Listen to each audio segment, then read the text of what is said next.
ನಮ್ಮ ಘನವೆತ್ತ ರಾಜ್ಯಪಾಲರಿಗೆ ಗೌರವ ಕೊಡಲೇಬೇಕು. ಕಾನ್ಸ್ಟಿಟ್ಯೂಷನ್ ಪೋಸ್ಟ್ ನಮಗೆಲ್ಲ ಬೋಧನೆ ಕೊಟ್ಟಿದ್ದಾರೆ. ಸೊ ಅದಕ್ಕೆ 31ನೇ ತಾರೀಕು ಬೆಳಿಗ್ಗೆ 10 ಗಂಟೆಗೆ 10ರಿಂದ 10:30 ಎಲ್ಲ ರಾಜ್ಯದ ಎಲ್ಲ ಶಾಸಕರು, ವಿಧಾನ ಪರಿಷತ್ತಿನ ಸದಸ್ಯರು, ಲೋಕಸಭೆಯ ಸದಸ್ಯರು, ಯಾರು ಎಷ್ಟೇ ದೊಡ್ಡವರಾಗಿರ್ಬೋದು, ಎನಿ ಮಿನಿಸ್ಟರ್ ಎಲ್ಲ ಕೂಡ ಶಾಸಕರು.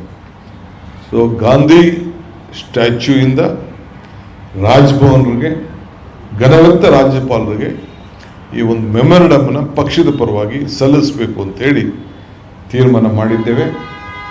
ಮುಖ್ಯಮಂತ್ರಿಗಳು ಕೂಡ is also first an MLA, a party man, then the office. ನಾನು ಅದಕ್ಕೆ ಇಲ್ಲಿಂದನೇ ನಾನು ಮಾಡ್ತಾ ಇರೋದು ಇದನ್ನು. Party, this is the party is more stronger than the government. So ಅದಕ್ಕೆ ನಾನು ಪಕ್ಷದ ಎಲ್ಲ ಶಾಸಕರಿಗೆ ಇಲ್ಲಿಂದನೇ ಆದೇಶ ಕೊಡ್ತಾ ಇದ್ದೀನಿ, ಸೂಚನೆ ಕೊಡ್ತಾ ಇದ್ದೀನಿ, ಮನವಿ ಮಾಡ್ತಾ ಇದ್ದೀನಿ. All MLAs, MPs, MLCs, Rajya Sabha member, Lok Sabha members ಎಲ್ಲ ಕೆಲಸ ಇಟ್ಬಿಟ್ರು ಮಾಡಬೇಕು. ಸೊ ಅದಕ್ಕೆ ಏನು ಅವ್ರ ಮೇಲೆ ಒತ್ತಾಯವನ್ನು, ಯಾವುದಾದ್ರು ಪೆಂಡಿಂಗ್ ಪ್ರಾಸಿಕ್ಯೂಷನ್ ಇದೆ ಅದೆಲ್ಲ ಕೂಡ ಅನುಮತಿಯನ್ನು ಕೊಡಬೇಕು, ಕಾನೂನಿಗೆ ಗೌರವವನ್ನು ಕೊಡಬೇಕು.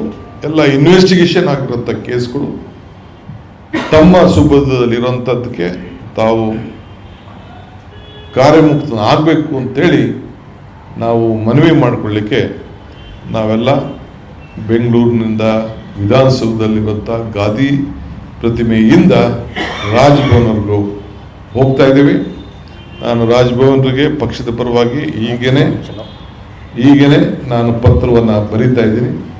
ಇದು ಜಸ್ಟ್ 250 ಮೀಟರ್ಸ್ ನಮ್ಮ ನಡಿಗೆ, ಯಾವ ಟ್ರಾಫಿಕ್ಗೂ ಏನು ತೊಂದರೆ ಆಗಕ್ಕಿಲ್ದಂಗೆ ರಾಜ್ಭವನಕ್ಕೆ ವಿಧಾನಸೌಧ ಒಳಗಡೆಯಿಂದ ಹಿಡಿದು ರಾಜ್ಭವನದ ಒಳಗಡೆ ಹೋಗಿ ಗವರ್ನರ್ನ ಮೀಟ್ ಮಾಡಿ ನಾವು ಅರ್ಜಿ ಸಲ್ಲಿಸುವಂಥ ಕಾರ್ಯಕ್ರಮ, ಮನವಿ ಕೊಡುವಂಥ ಕಾರ್ಯಕ್ರಮ, ಒತ್ತಾಯ ಮಾಡುವಂಥ ಕಾರ್ಯಕ್ರಮ, ಕಾನೂನು ಚೌಕಟ್ಟಿನಲ್ಲೇ ನಮ್ಮ ಅಹವಾಲನ್ನು ಸ್ವೀಕಾರ ಮಾಡಲಿಕ್ಕೆ ಮನವಿ ಮಾಡುವಂಥ ಕೆಲಸವನ್ನು ಈ ಸಂದರ್ಭದಲ್ಲಿ ನಾವು ಮಾಡ್ತಾ ಇದ್ದೀವಿ.